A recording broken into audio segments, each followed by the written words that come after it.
A United Nations report paints a gloomy picture for Ghana in terms of prevalence of marijuana usage. And NACO boss Yao Akresi Sapon says marijuana use is rising at an alarming rate.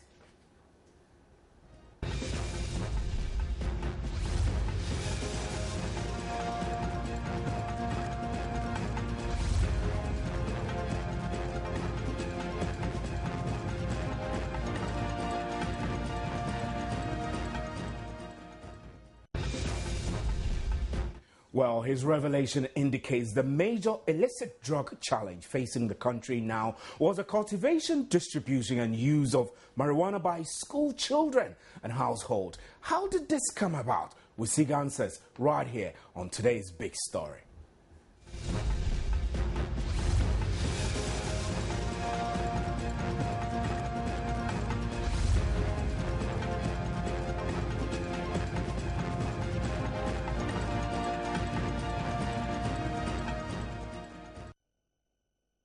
Stephen Enti, the Executive Secretary of Narcotics Control Board, NACO, Yao Akresi Sapon, was emphatic the use of marijuana cuts across all aspects of Ghanaian society and had assumed such an alarming rate that it was being grown in many villages in the 10 regions. In some cases, he said, farmers were planting cannabis instead of foodstuff. Speaking at the launch of the annual report of the International Narcotics Control Board, INCB, for 2013, Mr. Sapon said many people, including politicians, journalists, doctors, students, teachers, lawyers and children were involved in the use of the drug. He said what was more disturbing was the fact that children as young as 5 or 6 years were sent by their teachers or adults to buy the drug for them, thereby putting them at great risk. Mr. Sapon said some old women or grandmothers also assisted in the sale of marijuana by hiding it in their clothes for supply to buyers.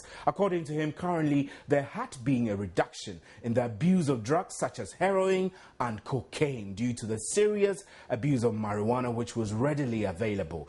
A UN report which analyzes trends, in illicit trafficking of drugs generally in the world as well as the drug situation in specific geographical areas was launched simultaneously throughout the world. The report also has a special focus on the extent of economic and social cost of drug abuse in the area of health, public safety, crime, productivity and governance. Now, this is no doubt an alarming report, and we have been joined on the line now by security analyst Dr. Kwesi Aining to further peruse the matter. Good evening, sir, and thanks for joining us on today's big story. Good evening. So, I need to understand, has society relaxed its stance on weed smoking, seeing that it used to be more widespread than suggested by NACOP?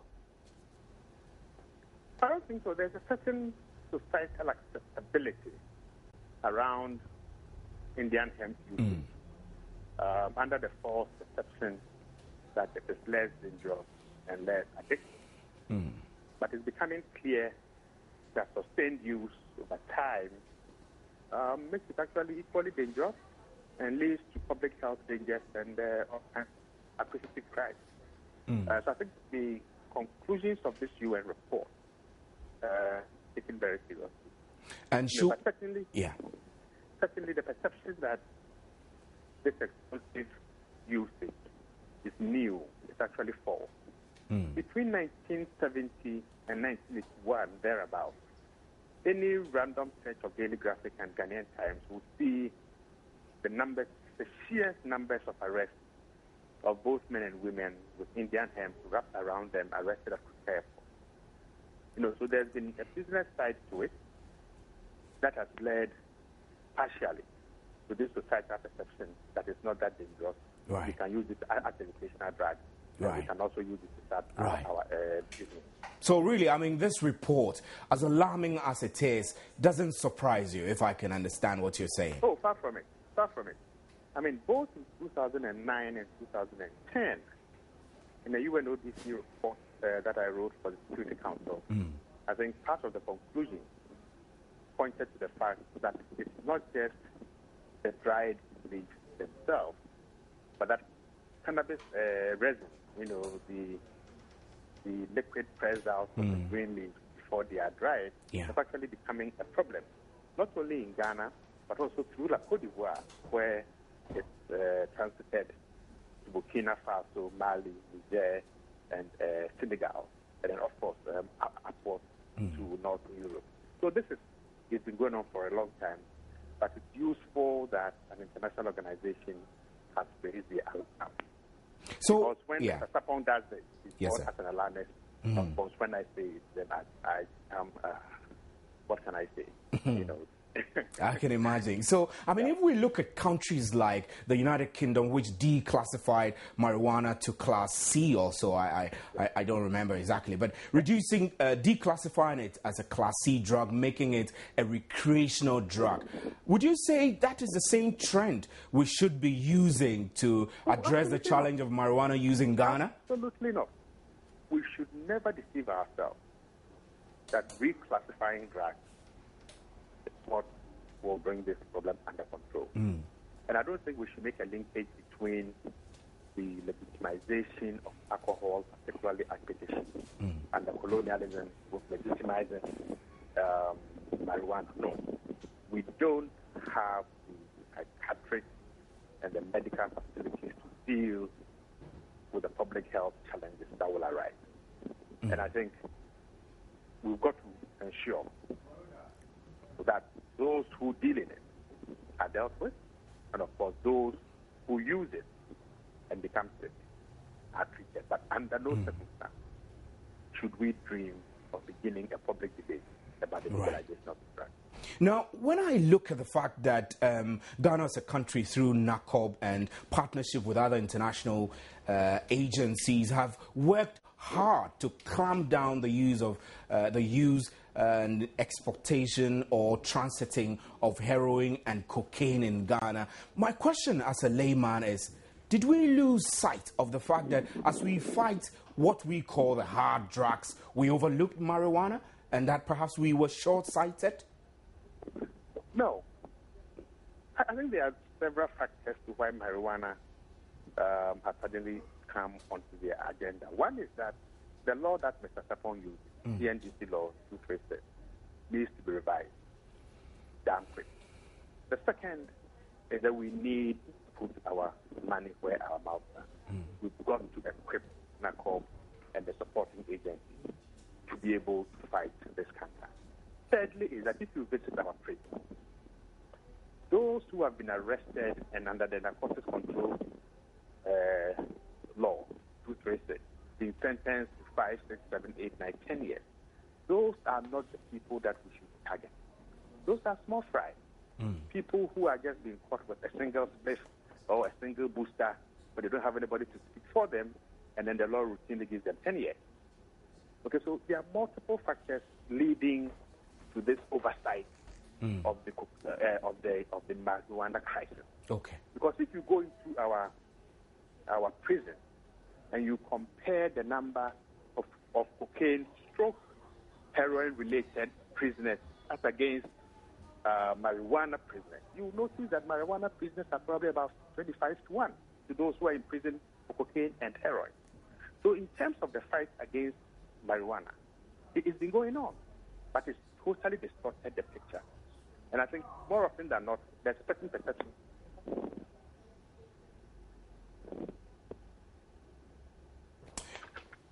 Right. I think we're having technical challenges connecting the line to Dr. Kwesi Ening, and we'll try and raise him back on the line. But we're also joined on the line by Nilaye Afote Agbo, who is MP for Boom Kataman. So it's great to have you on today's Big Story, sir. Hello, sir.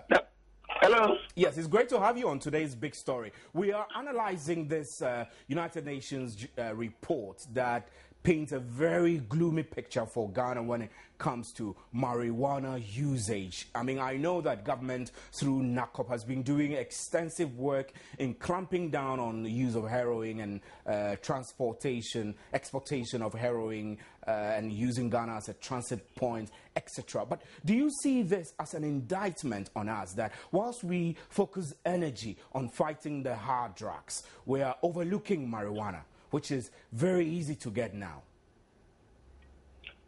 Anyway, the situation is very bad, but as far back 1980, when I entered into Sunday school Form 1, at that time, at the age of 14 years, I was being influenced by some of my mates to just go into marijuana smoking. And at that time, at the age of 14 years, I was able to say no to drugs. At the age of 14, when I was in Sunday school Form 1, you know.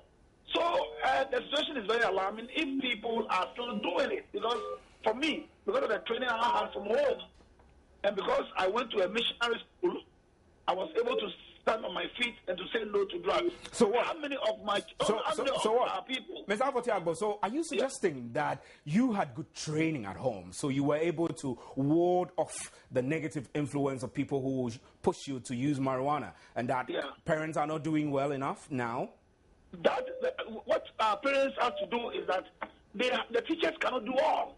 When their wards leave their homes and they go to the schools, you hardly monitor the activities and know what they do in the schools. And looking at the number of students we have in a school, and then looking at the number of teachers we have taking care of them, I think if they have a training, or they have a good training from home, they can stand on their feet just like some of us stood on our grounds and said no to drugs. They can also do the same thing. So the parents should not leave their wards only in the hands of the teachers to take care of them. This is about everybody. This is about our own children, you know. So we should just monitor our activities of our children when they come from school, their dressing, their haircuts, their everything, their utterances, and their behavior. We should be very sensitive and smart enough on them, and then monitor and through their body language alone. If we, the parents ourselves, are smart, we would know what they are doing, whether there's any change in their life or any change through their attitudes. We will know. So parents should also be vigilant on their words. Right. Nilai Afotiagbo, I'll have you hold. I'm joined on the line now again by Dr. Kwesi Ening. Dr. Ening, we lost you. We apologize for that. But Nilai Afotiagbo, who is MP for Kpong Katamanso, is raising a very critical issue that in the late 80s, in the late 70s and 80s, when he was in secondary school, he was under pressure from his peers to experiment with the smoking of marijuana. But because of the training he had at home, he was able to ward it off. Do you think, same, that perhaps parents are not doing well enough? They're not being vigilant enough to see the little changes in their children who go to secondary schools and are exposed to the pressure of using marijuana at an early age? Well, I think that is partially the story. Part of the challenge really is also that parents are driven by the allure of money, that more often than not, they don't even have the energy and the strength to have a decent conversation with their children and also to encourage them as to what is right. Look, there's a certain romanticization about wealth and about being able to show off, irrespective of how that money is paid. Okay, so I think this must be a larger societal conversation around where we want to go, how deep is this crisis, and probably we need to securitize it. That is, if a generation comes, and a large chunk of that population will become addicted to narcotics. Now that poses veritable challenges that undermine our status as a lower middle income country. It leads to people being intimidated and framed in the long term when they rise to the top. So we need not to wait for an external agency to raise these points. We know ourselves. And I think my dear colleague who spoke earlier on, when he mentioned the 70s and the 80s, we all know it was fashionable in secondary schools, and all those guys who were tough and could smoke popo, could abuse teachers, were looked up to as, the guys who were tough.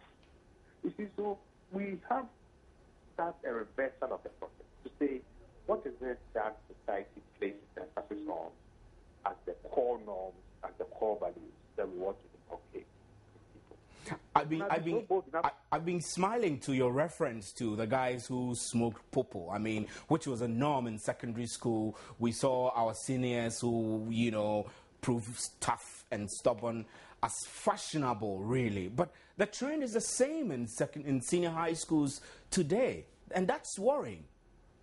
Well, I mean, about 3 years ago or so, senior high schools in Cape Coast were doing marijuana and crack cocaine competition. I see. Which school had the highest number of people who could smoke the largest number of students? And that is the challenge. You see, this report comes, and over 2-3 days, we make a bit of noise about it and express concern. And I'll repeat what I've been advising the president to do. And I think we need a bipartisan commission for the powers of the High Court to say, how do we come to grips with this challenge? Because when the youth who are the leaders of tomorrow are inculcated into this addiction, and they are framed and filmed for using these drugs, we will see the manner in which public policy making can be affected in 15, 20, 30 years. Because those who engage in this business have a long-term view, whilst those of us on the good side, hopefully, have a very short-term view. 1 week, 2 weeks, we make a lot of noise about it. And for me, as I listened to Mr. yesterday, last night, the passion and the frustration that came up of his voice, it just showed me how much of an uphill task that we all have. But we shouldn't be saying that. Doc, yes, irrespective of the class, must not be legalized, not to accept, and we romanticize things, not to accept. Doc, you also spoke about the need to review the law that NACOB uses and equip NACOB. These two, I mean, I'll focus on the two. What difference will these make at all if they review the law, and how much resources would NACOB need in order to remain effective and be able to clamp down on what appears not to be a new threat anyway? Well, I mean, this is a threat already. It's undermining our society. I think the first step is to securitize all classes of narcotics in this country. What do I mean by securitize? We've got to place it on the same level as, for example, Boko Haram and Al-Qaeda in the Islamic Maghreb. Because it touches and threatens every single aspect of our private, communal, and public life. That's the number of was passed international pressure for Ghana to demonstrate that it was willing to be part of the international community's fight against drugs, and that it needed with international instruments. So, no major revisions have been done. And from 1996, I think, or 1991, the law was passed until now, the drug scene has transformed. The public health side is not a problem in Ghana. And when the law was passed, acquisition crime was a problem.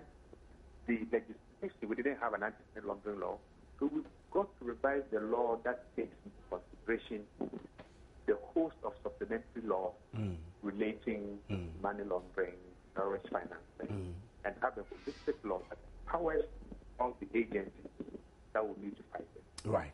Secondly, or finally, then we need more men and women in NACOB, verify their backgrounds, and giving the tools to be able to do, we must be bold enough to incentivize them when they get a job done. Right. So, Doc, I still have the MP for Kpong Kataman, so Nilaya Fotoagbo, who is a member of government anyway. So, we'll go back to him and interact with him. So, Mr. Nilaya Fotoagbo, you heard Dr. Aiden saying that it is time for us as a country to securitize the issue of drug generally, just as we would normally do with terrorist threats, like we would do with Boko Haram or any other threat that affects the core of our national security. Is government willing and committed to take this approach? Anyway, I agree with him, because when you look at the rate at which people are being destroyed, and when you see people in positions, professional, doctors, accountants, people who are in big positions, people you will not even believe that they'll go into drugs, are into drugs. You know,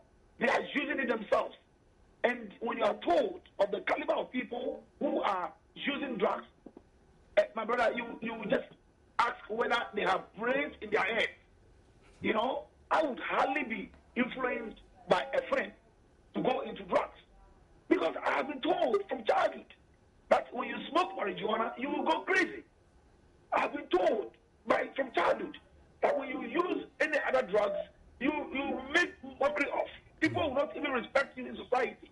Your own colleagues, your own friends, your own family members will start looking at you with some different eye. You know? So knowing or having this at the background or having this in the mind, you will hardly go into it.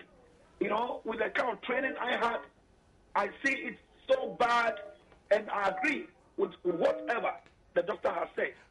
Yeah, but the question I asked today, was let me just give you one example.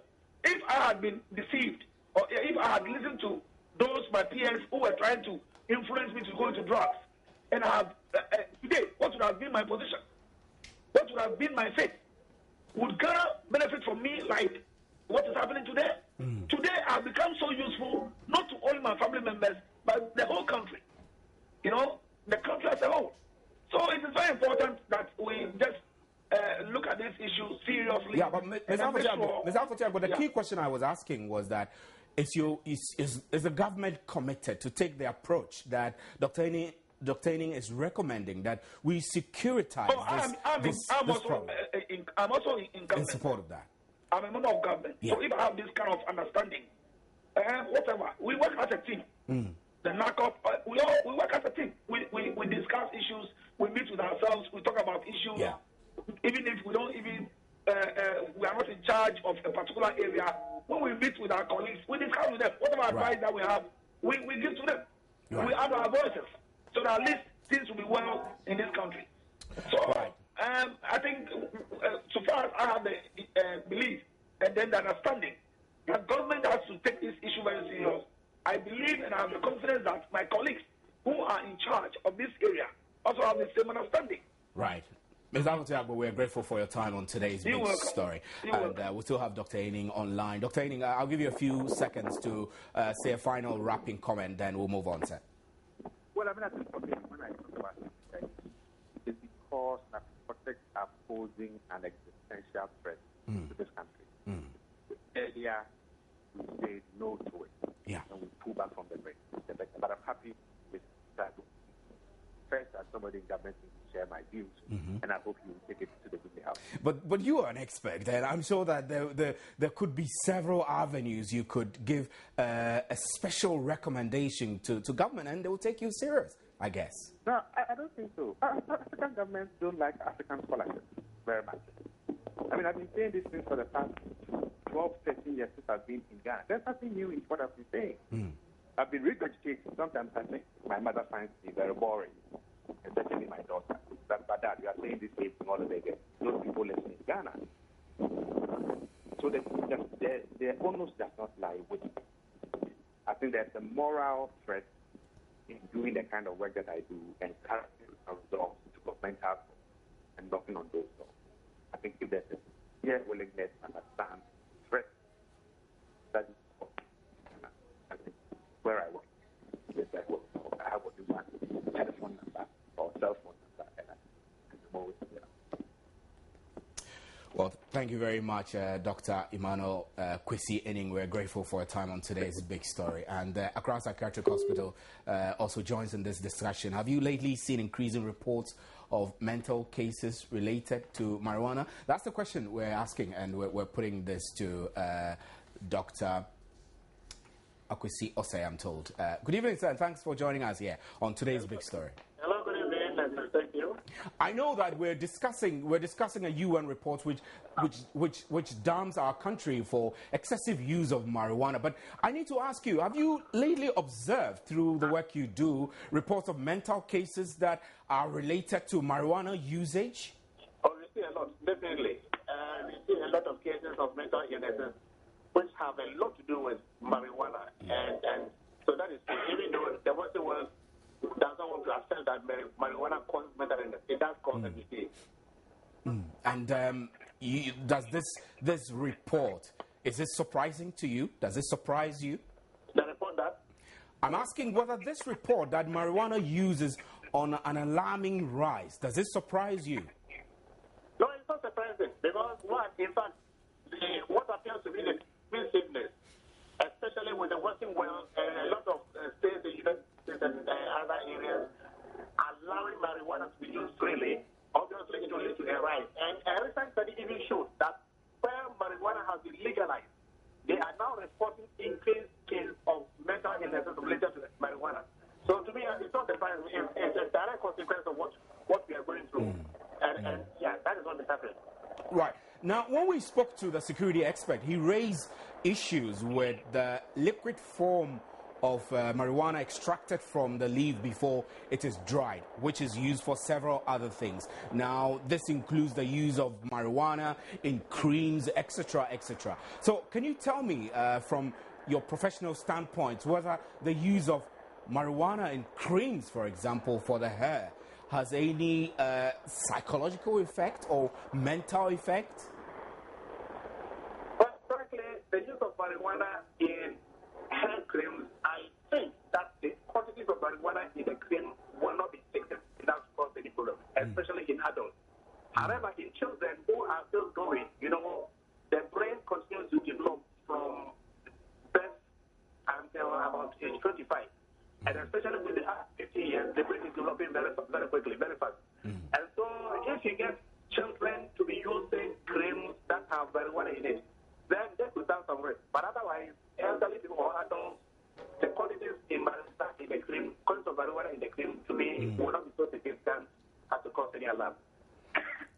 And what about children? I mean, the reports, the executive secretary of NACOB raised concerns that children as young as 5 or 6 are being sent to buy marijuana, like they become couriers, and this exposes them to a lot of risk. Have you encountered in your professional practice children as young as 5 using marijuana?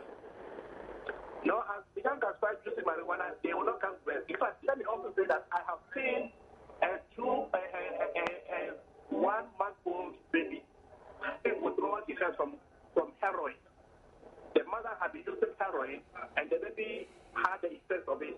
And so the baby was basically like withdrawal because it transmitted from the mother to the baby, and the baby was going through withdrawal. But otherwise, children coming to us because they have marijuana complications, that they don't come. When they are about 11, 12, and 13, and they come to us, then they tell us that they started using some 4 or 5 years ago, meaning that they used the marijuana when they were about 6, 7. That will be noticing that is phenomenon, and that is worrying. Very worrying, I can. So, what would be your advice, really, to policymakers, government, and the general citizens in how to handle what appears to be a refined threat? Marijuana use has been on the rise for a long time, but it's popping up again with this UN report. What would be your professional advice?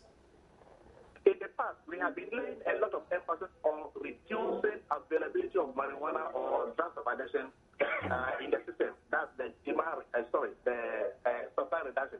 By saying punish them, arrest them, and put them behind bars and whatnot. So a lot of emphasis was laid on enforcement supply reduction. Now, the whole world, including Ghana, we are beginning to recognize that that is not enough, or that alone will not solve the problem, but put a lot of emphasis on preventing them from using it.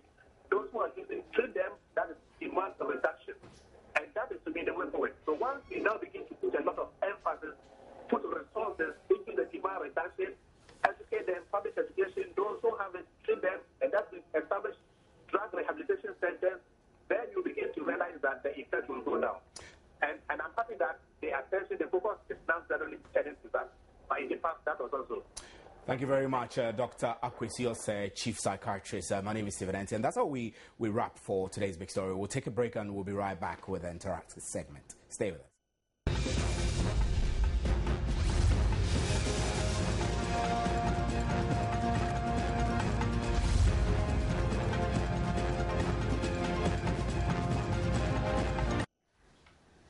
Welcome back. It's time to get interactive. Gladys. Hi, Steve. What are people gossiping about? We are told by Chris Sapon that the use of marijuana has gone up, and now it's even involving households and schools and very young children. So we have been interacting with our people. Ask me if I have smoked marijuana before. So you just go ahead and give me the answer. No, I haven't. I've never tried. And I don't even want you to add the latter. All right. So let's go now. Right, thank you, Steve. Do you know someone who smokes marijuana, or better so weed? Why do they smoke or use it? Is it or not a criminal to smoke weed? Well, let's find out on JN Interactive right here on Joy News.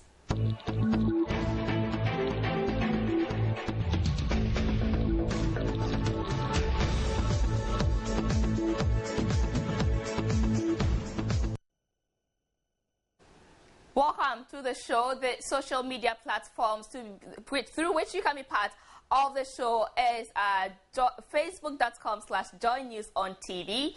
You could also send a tweet to twitter.com/joynewsontv. The handles are at joynewsontv and #JNInteractiveGH. Email us through joynewsim@multitvworld.com and share with us your thoughts, your opinion on this subject we are taking a look at this evening. My name is Gladys Osei Uredu. Today, the discussion on this particular issue has taken over social media platforms as most people express their opinions on whether or not we should legalize the use of marijuana. Well, the Executive Secretary of the Narcotics Control Board, NACOP, Mr. Yao Akresi Sapon, has said marijuana use in the country is on the rise. Are you surprised? We have been asking. No, I'm not so surprised. You know, I have seen situations whereby, I'll give you an example. I've lived in a community where schools, senior high schools within the community organize weed smoking competitions just to find out who wins. So if we have a lot of people cultivating cannabis instead of foodstuffs, there is no news. I'm the least surprised about this news. No, I'm not. I think we all pretend we don't know it exists. Marijuana use is on the high in this country. It's something that has been with us since time immemorial. I think it's about time we legalize it and make some money off it. Not really surprised because I used to live in Ashaiman, the suburb where I lived. It's common there. When you go right now, they are there in the open and they smoke, and the police know about it. They do nothing about it. So I don't understand where this hue and cry is coming from. It's been with us, so I'm not sure that it's now that we are realizing that it's on the increase. It's been there. I'm not surprised because many people are into that. Sometimes, now you see them do outside. They smoke outside. And I know police, they do know about it. There is this town in Circle. I don't really know. They have a name for that town.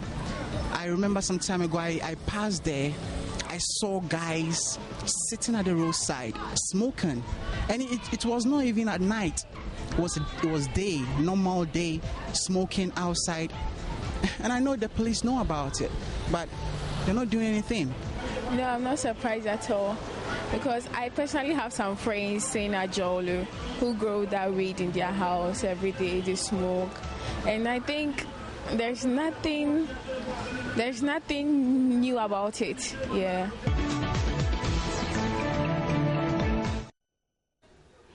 Well, that's pretty alarming. Nobody's surprised out there. Well, I'm sure you are equally not surprised. All right, so let me take your WhatsApp comments. Then we go to our second video blog to hear more about how people are reacting to whether they are surprised or not. So quickly, let's see what you have been telling us on WhatsApp. Second says those who are involved should be arrested and dealt with, and also special people to be trained to arrest such drug dealers. That's coming from Second. Prince Apala says, but the same of the workers of narcotics also have people who sell marijuana for them. Interesting, I see. Emmanuel Sumiakwao says, Asemo. Indeed, it's an issue. Well, Sumia, thank you for contributing. Flex Kwaku says, it's a big problem facing our country. Most of all, it's about lack of jobs that's making the youth today indulging in themselves into this illegal act. I see. Benjamin K. Azinogo, thank you. Okay, so Benjamin says, everything under this planet now is about right. No more laws. Ask Nanoye Letha whether laws should be made against homosexuals. You have thrown us overboard. Asante Bruce Jr. says, availability of job will settle the problem. I rest my case. Really? Well, Pabonku says, it is all because of unemployment in Ghana, I guess you want to say. Right. Christabel says, yes, my co-tenant uses marijuana and he behaves abnormal. Really? So, Christabel, what have you been able to do about that? If he really behaves abnormally. Well, Winston says this is the right thing to do to put a stop to all these drug dealers in the country. I love it. Okay, do you love the country or you love the... Well, Ike Kofi says, I don't get why people will say tobacco is good but weed isn't. Why alcohol is good but weed is off limits. Ain't they all drugs? Interesting there, Ike.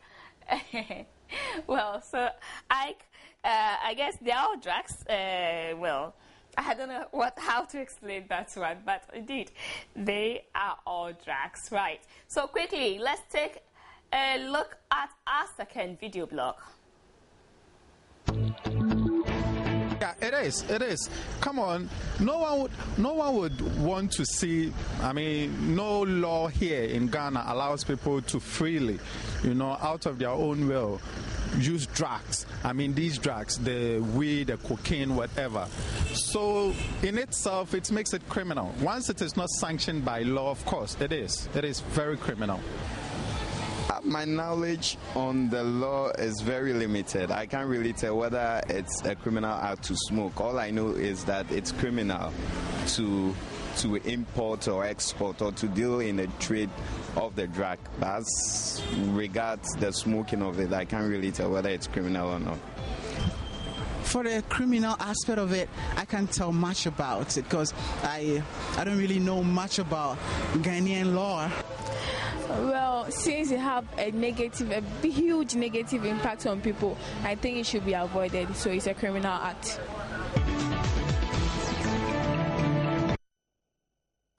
All right, so let's see what you have also been saying on Facebook. So as usual, you shared your thoughts with us on the topic posted, and Alinia says we are. Well, Benjamin Azinogo says everything under this planet now is about right, no more right. Nuokpo Godno says, most of our youth use the drug to ease their frustrations that comes as a result of lack of employment. And instead of the media to educate and campaign against its use, they rather waste their time on NDC, NPP propaganda. Well, Ken Wunda says, availability of job will settle the problem. I rest my case. Awukuma Kafui says, it is interesting because when farmers plant food crops and government does nothing to fix the roads and make sure the proper distribution channels are well laid out for them to get returns and sell their food crops, what do you expect? If more and more farmers find the trade to be lucrative, we will be in hot waters in terms of curbing the menace. Okay, Dro Daladem says, I know a host of them, and there are farms of so many acres. Really, Majid Awudu says, I don't think there is something wrong with that because we cannot stop mankind from drug addiction. Even some presidents and religious leaders are also indulging in drug addiction. Really, Majid? Whoa. I see. Well, Tofa Bernard says, it's good for our health. It was found on King Solomon's thumb. I'm sure, Tofa, you are irie, right? Well, Pabongu says, it's all because of unemployment, ganja. Okay. Emmanuel Tete says, is this also part of the Better Ghana agenda? Look sharp. Francis Nanayawaye, who says, I think this government is using our money the wrong way. Instead of using the money to develop our country, they are now using it to develop their stomach and families. Chia! Well, Christabel, I read yours on WhatsApp. Ajay Algani says, drug farms are found in the Bunahafu region. They know about them, but it's not easy to deal with it as it is a form of network, like a cartel, controlling drug trade. Ask them, and they will know where I am talking about. Well, when you finish, you add disclaimer. Be bold. Mauli, okay, this is the right thing to do to put a stop to all drug dealers in the country. Winfred Dugbate says, people indulging in drugs are all over the place. Sometimes you report them to the police and you are given out or not taken seriously. Well, I see. Iyagba Awudu says, this is Ghana, not Jamaica. So exactly what do you mean, Iyagba? Abdul Kudu says, herbalist farmers, where they do their cultivations around their corners, and that they believe is a source of food and to their brains. Yes, it has to be stopped. Tay Eva says, I think they are on the right way. Ankoma Yao says, don't they use these drugs at the hospitals? One man's poison is another man's meat. Take it or leave it, it's cost to them. It serves side way business to supplement the finances at home. I see. Gizman says, yes, and even the worst thing is that society know of such people but fail to report to the appropriate authority. Well, Abdul Razak says, the use of marijuana is very alarming. It is sold in our communities. The issue is that the police are now living with us in our communities, and they also know that our forest reserves are the supermarkets of these drugs, but they care less, as if they are scared of them. You will be shocked to hear that the smell of marijuana is everywhere within Tamale Metropolis after 10 p.m. If you think I'm kidding, take a walk around, unless you don't know how it smells. For some of us, we are so naive. The scent will be right in our nose. We have to be told. Afelete Benjamin says, Akuse is a prone area for that. So if you want proof, NACOP should come to Akuse Market every evening and see for themselves. Well, and he goes on to say, gone down to the grassroots to fight this, not sitting in your AC offices. Okay, so go down to the grassroots to fight this and not sit in your AC offices and make noise. Well, this is a long one. Let me see if I can take that. Ankoma Abrokwaku Brooks says, that is what happens when we fail to tell the people the truth. The time has come for rational minds to advocate for the decriminalization of herb or weed. Can't we separate use from abuse or learn how to regulate the hypocrisy? Well, or learn how to regulate. The hypocrisy is too much. Everybody indulging the president, everybody including the president, Nanado, Parkwesi Indum, Ekiadonko, Gladys Oredu, Kwame Sefakai, Kojopo Kroma, Kofi Adoma, and all. The Since Titi Research Center, can confirm that in every office or home, in every political party, or there are hardened herbalists. Unless we stop pretending and focus on the decriminalization, we can never manage the issue of weed. God bless Ghana. And that's coming from Ankoma Abrokwaku Brooks. Thank you for drawing our attention to some of the things. We'll take note of that and also play our role to make sure that we help with cabinet. But let me quickly go back to our last video wall where we are trying to find out from you how society can help. Let's hear what you told us. I think it's about enforcing the laws that regard or that prohibit the use of these illegal drugs. You know, the Chinese have this saying that in silence, what is not prohibited is compulsory. As in, if we are not making it loud out there, if the people do not get to know that, hey, using this thing is a criminal thing, if we have it as part of our penal course, that if you do this, this what will be the result, of course, people will continue to do it. So it's about enforcing the laws that prohibit it. So, yeah, for me, that's it. We can't stop it. I mean, we can't stop it. We've tried time and again to nip it in the bud, but then as and when we do, it keeps coming back at us. We just have to stand up to reality. The quantum of marijuana use in this country is that huge. The police and the security forces keep coming up with means of arresting the situation, but then as and when they do, it looks like the users of such drugs to also find alternative ways of outwitting them to it. So for me, I think we just have to face reality, like they've done in some parts of the US. It's about time we legalize it and make some money off it. Well, first of all, we need to intensify education on the use of drugs. That is if we have already been doing that. And then we also need to enforce the laws that regulate the use of drugs. I think those two things will do. What to do? Honestly, I don't know. Because it looks like the police are the only people that can really help. But I'm even sure they are even into it.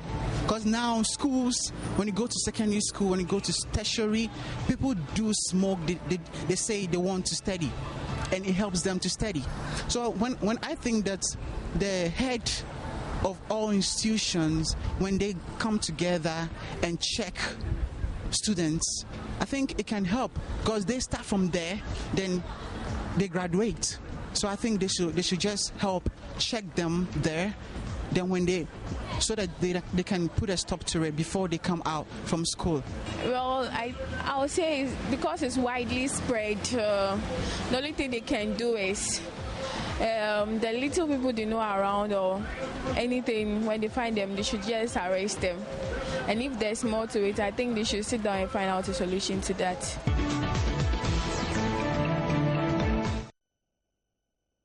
Right, so now let me quickly straight up the use of marijuana. We'll try in our own small ways to contribute to curbing it. But as you well know, tomorrow is 6th March and we will be commemorating the day with a march past. We are asking, should we necessarily march on 6th March?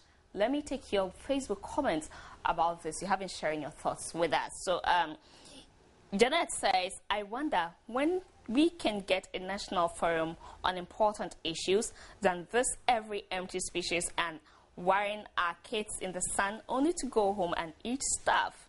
Osman says, no, but I guess it is the best way. Bernard Kwame Hart says, no, never, because pupils collapse and it's not the best. They stand in the sun for hours while the adults enjoy under the shade. Well, but the adults, they are there to watch the match, so you can't blame them. Pepsi Rexford says, Well, Abdul Sumet says, Ghana independence must be respected. Whatever be the cost, the press should do well to present his speech based on Ghana's independence and not based on his policies. Unuakwa says, the citizens should march on empty stomach. We gained independence for the strong ones to loot us. Apart from the peace, someone should tell me one vital achievement Ghana can be proud of. Go to my town or village, Enyako in the Volta region, and see we don't have common water to drink since 2009. Why? Well, Ifwa Owuswansa says, hey, missing my school days, stressful moments. Well, Nana Kojo Ankoma says, in fact, it is not one of the ways. How about a national exhibition to showcase cultures from the various regions and our history as a country? Well, Abdul Sumed again says, please, Mr. Press, do no Ghanaian time. No, there will be students. He should be aware, and also the sunshine. So indirectly telling the president to be on time so that at least it still will be fun some way, somehow. Kuma S. Nam says, no, we just have to celebrate those who fight the battle for us to get independence. Why all this stress and waste of money? Oh, Ghana until when? Oh. Abdul Wahab says, no, but I bet you remove marching and most will forget Independence Day. Okay. Nuruddin says it's one of the ways. And Sapo Isaac Tete says, thanks for bringing this up. Marching is a colonial heritage. Why can't we use the day to showcase our beautiful culture in the form of music, dance, and drama? Ohini Edem says, Adi shock safe. Mercedes Kofi Azaze says, it has been an old tradition, but it must be upgraded in such a way to save students from collapsing and all the stuff, even if it's replaced with every region presenting a cultural dance, poetry, and others to express our real heritage. Demo Abrante says, you got a better idea, just tell us and stop that joke. Okay. Alfred Draco Tabil says, I think so, but what I think is that those who march must be given something as motivation. Abdul Fongo says, in Ghana it seems to be so, which is not supposed to be the case. I think it is a time to recognize the country's achievements and also to draw policies for future development. Samora Owusweje says, normally other programs are organized in Accra and Kumasi as if the other regions are not part of Ghana. If we scrub the marching, I bet you our leaders would not be able to do anything creative or better. Ahasan Sumani says, I'm even speechless about this. They should try and introduce something better other than marching, either marching and making students collapse. Well, you mean other than marching and making students collapse. God help us. Mensa Kontos Steven says, let's organize. Oh, come on, Mensa. Mensa, come on. Well, Bismarck Arthur says, marching is nothing, just that the teachers want the students to buy new shoes, socks, uniform. I bet you, Mensa, is not true. They don't buy new uniforms. It's their own uniforms. They press them neatly and take to march. Low Gates Genesis says, I don't think so, because a lot of activities run through the country, and it is a time for governments to say something about our economy. I'll quickly take my last two and wrap up. Ibn Ali says, not at all. Something can also be done. Osajifo Yao Jamina says, if I say no, Mutala and Felix will unleash venom on me just like Stan did on Alban. No comment for now. Well, some of above all says, what a rhetorical question.